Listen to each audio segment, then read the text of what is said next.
I know that, you know, there's, I mean, I don't, it seems like there's this point of view that there's this either or thing, that now that maybe there'll be this agreement to get the college back, that we don't need Nonstop anymore. Thanks a lot, you know, go away.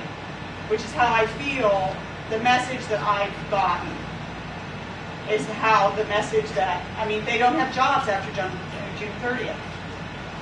And I don't understand why there isn't a yes and with Nonstop. Why that isn't being considered an integral part of the new college. And why its funding isn't being continued at this transitional point when the future is still uncertain, but Nonstop is up and running, it's stable, it's doing what it's doing very well. So my question is, why isn't the Nonstop funding being continued? Thank you.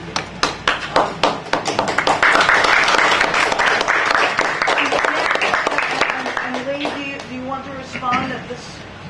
I think that I mean, we've obviously been in direct contact with Nonstop all along. This really the period when the program board came about, and we tried to learn from it. And obviously, I've said as much as I'm going to say or can say about what happens at the college after the first day. I think your question is one about the relationship of Nonstop to the alumni board and the funding. We all know that funding is precious, and that any potential competition for funding is complicated. These are active issues. But I think that the real question about the decision about the 30th and those elements has to do with the transition in which we find ourselves.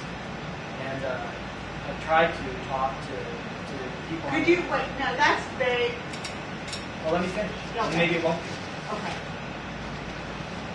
I've tried to talk to people on an individual basis and in groups about this transition that's going on.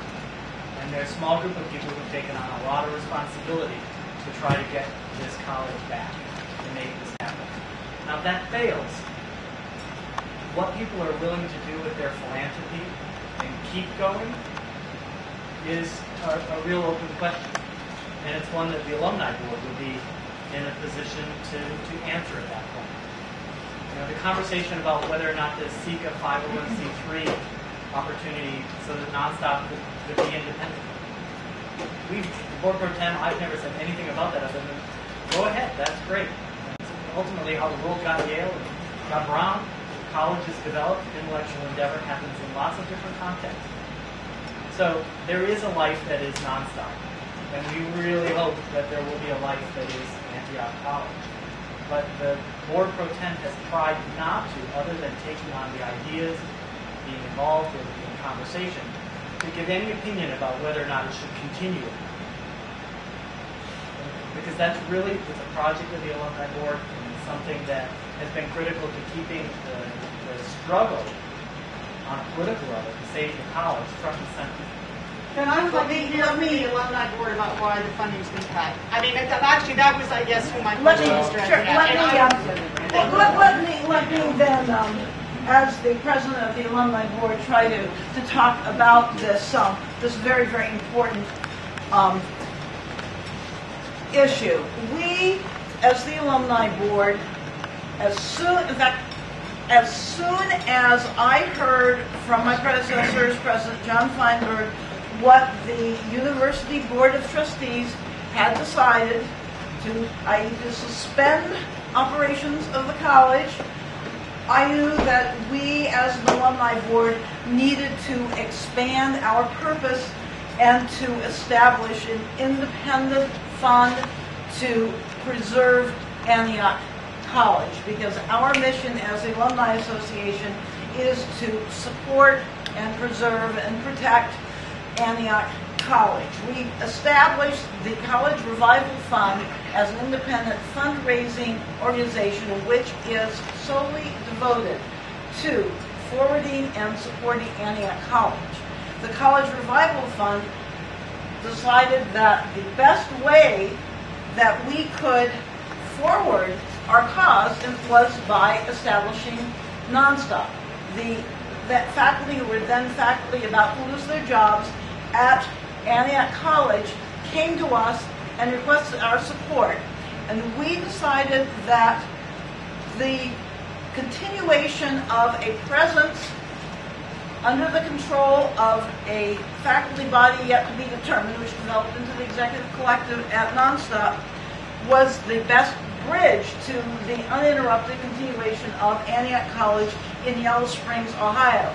At that time, I don't think we had any idea that the actual transfer was going to take as long as it was. I think, and I know that the people involved in Nonstop felt the same way. They felt that their ongoing presence was just a bridge to once again going back into their offices on campus in Main Building or McGregor, or their offices might be, into their classrooms in Main Building or McGregor or Weston.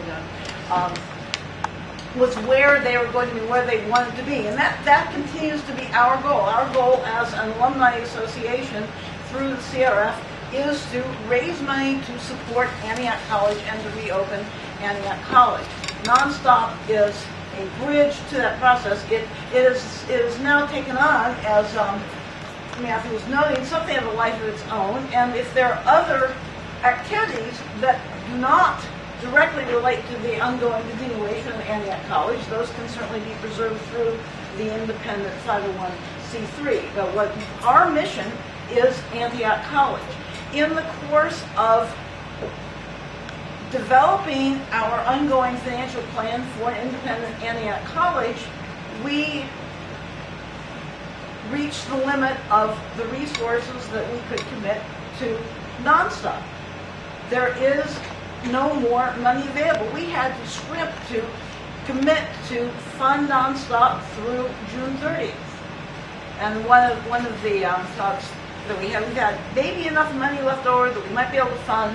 It looks correct. I think we should be able to fund maybe another month of health insurance for employees who are losing their jobs. But there is no more money available. What money we have has to be committed to our mission, and our mission is to support and fund and build an accredited liberal arts college in Yellow Springs, Ohio.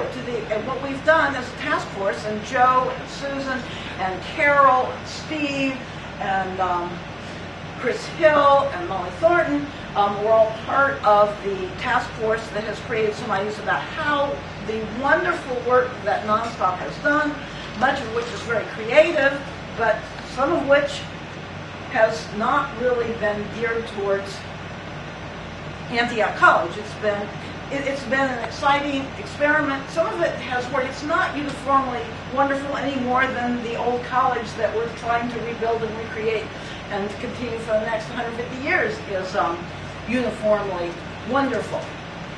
But we need to learn from what we have done. And the Alumni Board is absolutely committed to Nonstop in the sense that we aren't going to throw the baby out with the bathwater.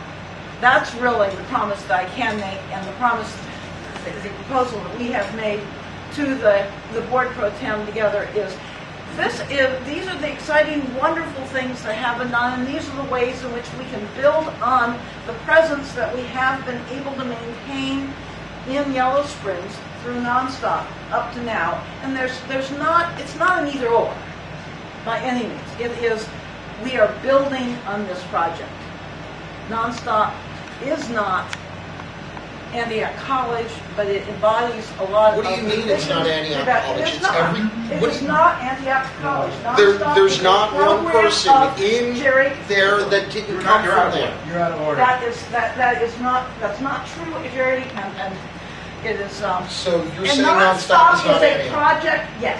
Nonstop, it carries much of the spirit and many of the employees of Antioch College, but it is not Antioch College. It is part of the transition to the new independent Antioch College. And we will, and I know that the Board Pro Tem on which I sat will make use of what we have learned and the benefits and the expertise and the creativity of the people involved in that in that process.